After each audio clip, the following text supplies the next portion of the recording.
Hi everyone! This video discusses what happens when we tell people what they should do. So the question for our class is, if we want people to be more sustainable in their behaviors, can we simply tell them to do so? As always, please take a moment to get yourself settled and ready to learn. You will need a way to write some thoughts down, so decide how you will do that. You may also wish to take notes on the worksheet I provided. Pause now if you need time to get rid of distractions or clear your mind and prepare your environment. First, I'd like you to imagine your reaction to the following scenario. Consider how you would feel and what thoughts you would have, and then write them down before proceeding. I'm using a scenario that may or may not match up to your reality, but one I believe college students should be able to consider fairly easily. Imagine that you live in an apartment with a roommate. One day you're in your apartment living room working on homework. Get a good image. Your roommate arrives from the grocery store and heads to the kitchen to put away the purchases. After a few minutes, the roommate comes in to where you are working and says, "From now on, you need to rinse and put all your dishes in the dishwasher right away after you use them." So write down your immediate reaction, your thoughts, your feelings, how you might respond. Please pause the recording now to do so.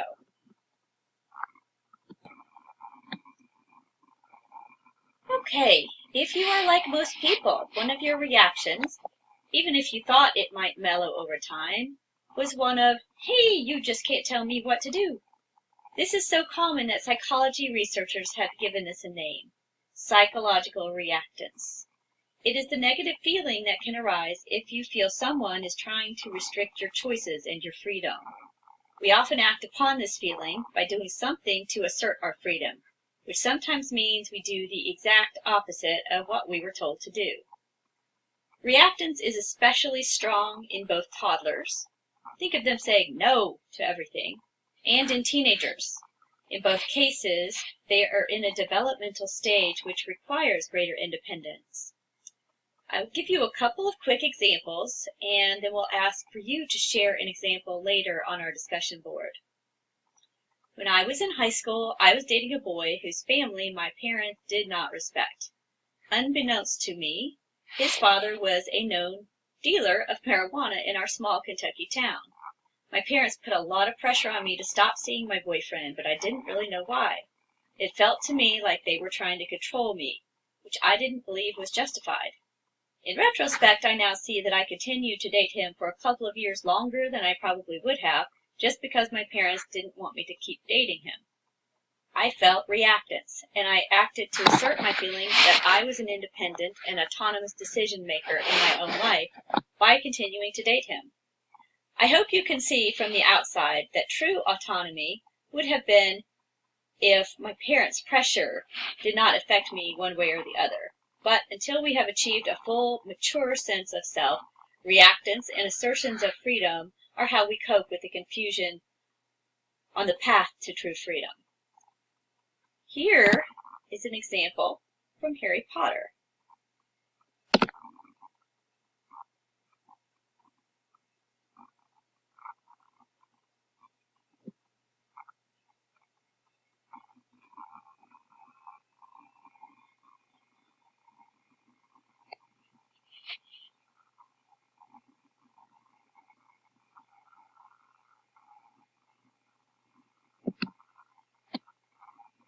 So in this example, you can see that Malfoy certainly did not want to be controlled, especially by Harry.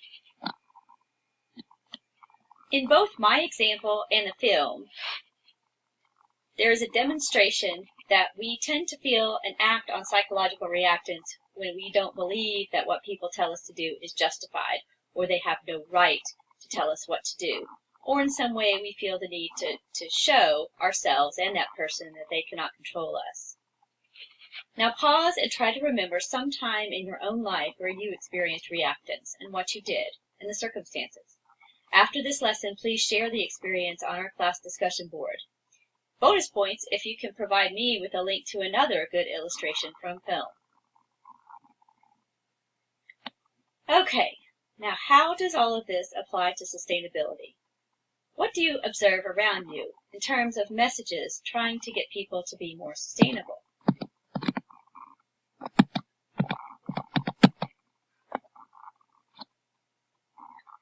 What about this one? Stop, think, recycle.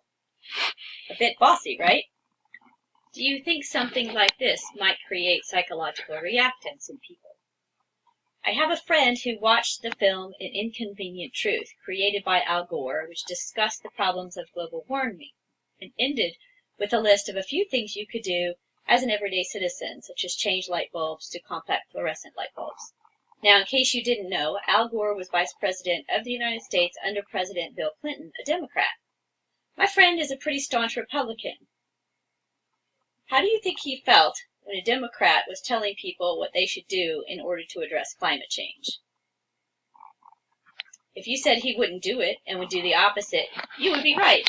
I remember having a conversation with him back in 2007 in which he told me that he completely refused to do anything or believe anything that Al Gore told him. So, what does this say about the messages we give people to try to persuade them to be more sustainable in their behavior? Well, as I continue to do in this class, I would like to bring us around to the science. Is there any research on how to deal with reactance? This study combined a phenomenon we already discussed, the foot in the door effect, with a way to reduce dissonance. Additionally, this was a field experiment. Pause and review the foot in the door effect and the characteristics of a field experiment if you need to do so. Okay, so the researchers wanted to see what the most effective way would be to get people to agree to sort their household waste for a month, which is considered a pretty large request. It would take time learning how, it could be unpleasant. So everyone was asked to do that, but there were 4 groups each given a different request. The 4 groups were created by a combination of 2 variables. One variable was whether the people were first asked, before they were asked to sort their waste, if they would complete a brief survey. You might pause and consider how this is a foot in the door technique. The other variable was whether the people heard the statement, "Of course you are free to accept or refuse." You may want to consider how this is a method to reduce psychological reactance. So you can see this formed 4 groups. People who were simply asked to sort their household wastes, people who were asked to do the survey first but did not hear the statement about being free to choose, people who were told they were free to choose but were not asked to do the survey first, and people who were given both the request and the statement. I'll tell you the percentage of people who complied in the first condition when they were simply asked to sort. It was 40%. Not bad, but not great either. So what happened in the other conditions with the small changes to the wording? Pause and make a prediction for the percentage of people who agreed to sort their household waste based upon what you know about the foot in the door and psychological reactance phenomena relative to this 40%.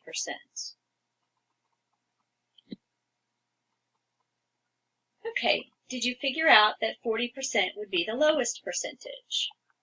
It turned out that the 2 techniques alone were both higher than the no technique. Both were around 60%. The best option, though, was to combine the techniques using the foot in the door, asking them to fill out the survey first, and saying they are free to choose, yielded the highest compliance. 78% agreed to do it.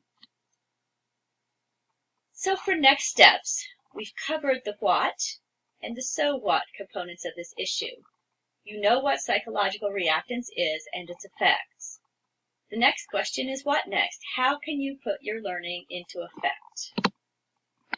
So please consider how could you use your new understanding of reactance and the findings of this last experiment in your application project. Take some time to write down your answers now, and you will have a chance soon to share them with your group members.